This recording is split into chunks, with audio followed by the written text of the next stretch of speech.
board, members of the administration, members of the public, taxpayers. God works in mysterious ways. As I stand at this podium, and I looked this up in the dictionary. Now this is a little remembrance from some years ago. A couple of you will remember. Podium says it's a platform for holding music, for an orchestra, for a conductor. It also says lectern. Now I looked up lectern. It says a tall stand suitable for holding a book or notes for a speech. You see, they are one and the same. A little levity from years ago. Remember, we had a board member who said that this was called one or the other. I don't remember which one, but this thing I'm standing at is interchangeable, podium or lectern. Little levity as I begin this evening. Thank you. Now, I am currently serving in my 23rd year as a proud member of this Board of School Directors. I would like to know why, after 22 years, are we apparently doing most everything wrong? Have we probably made mistakes in the past? Yes, most likely. But I don't think those mistakes were that critical. Just because some individuals say that this board is violating the Sunshine Law, Title 65, the law that regulates public open meetings, does that make it so? Show me in the Sunshine Law where the board has to permit anyone to address the board for more than 3 minutes during public comment period. That 3 minutes is complete agreement with the 903 policy that we adopt.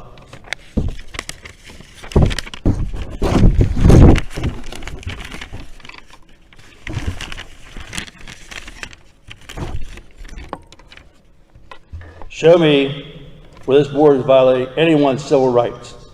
The public has the right to address this school board at any meeting. On or about 2002 or 2003, this school board made a very wise decision to purchase land to build a new high school for grades 9 through 12. Rather than renovate the old high school building, basically while students were using it. The first graduating class from the new facility was the class of 2007. That building has become the envy of many districts, far and wide. They have come to see our high school. Is that not right, Dr. Roberts? That building is phenomenal. The teachers love it. The students love it. Everybody that uses it just loves that high school. The way it's laid out, the accommodations that are there, it has been phenomenal. It is just an outstanding educational facility. This district borrowed at that point in time $30.5 million to cause that building to be constructed and to be used for educational purposes, obviously, in this school district. Now let's jump forward to 2022. This district takes great pride in providing the utmost in an educational opportunity for each and every student, from the best academically to the special needs students. As was evidenced recently when Big Spring was named the best school district in Cumberland County by the readers of the Carlisle Evening Sentinel, with over 80-some thousand votes cast. At a recent board meeting, comment was made about some of our test scores weren't that good. In my humble opinion, education is not all about test scores. Maybe some students had something drastically go wrong in their life the day they took the test, and that would drastically skew the numbers. Big Spring isn't all about creating a student. Big Spring is about creating students that are prepared for the world, as is evidenced by our profile of graduate. The student standing before you, the individual standing before you this evening, is a 1970 graduate of this school district. And I think I've done fairly well for myself, and I wasn't an A student. Matter of fact, I was a C student. And I think I've done okay. Now, what I just related to you about our district will be impacted by the following information. As everyone may or may not be aware, we are involved with responding to over 40 right-to-know requests and 2 individual lawsuits by several individuals whose names I am holding in my hand. If anyone wants to know, I will read those names. These right-to-know requests and the lawsuits, one federal court in Harrisburg and one in Cumberland County Court.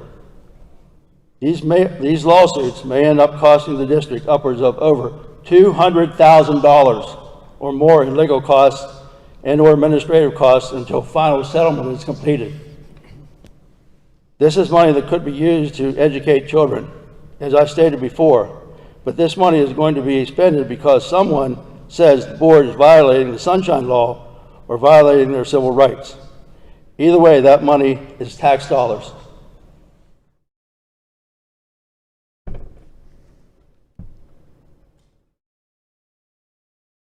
We're going to respond to right-to-know requests. One federal lawsuit, one Cumberland County lawsuit, costing upwards over $200,000 to this final settlement is completed. I'm going to repeat, this money could be used to educate children, but it's not going to be used to educate children.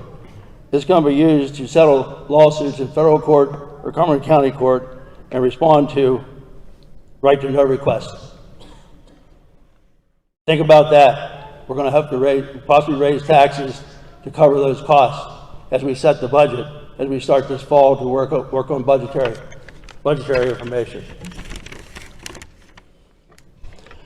Now, moving on to a more positive note this evening.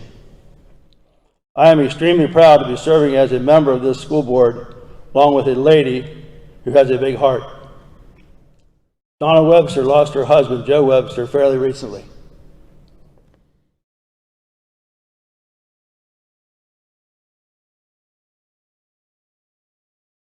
Donna decided to establish a senior scholarship in his honor to be given to a well-deserving Big Spring student.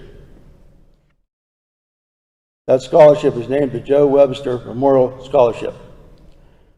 For those of you who were at the football game Friday evening, that fact was announced at halftime at the center of the football field. Remember how I said at the beginning tonight, God works in mysterious ways? Well, Donna, guess what? Bill Piper won the 50-50 drawing.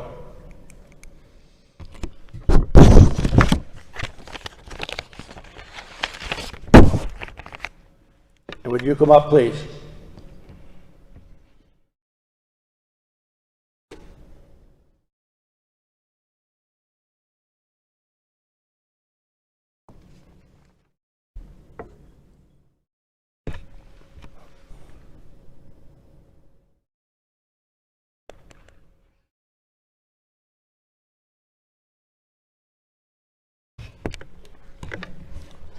Here are 2 $100 bills, represent more than half of my winnings at the 50-50 drawing.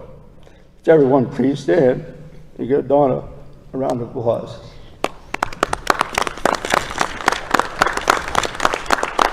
This is what education at Big Spring is all about. Not about lawsuits and not about right-to-know requests.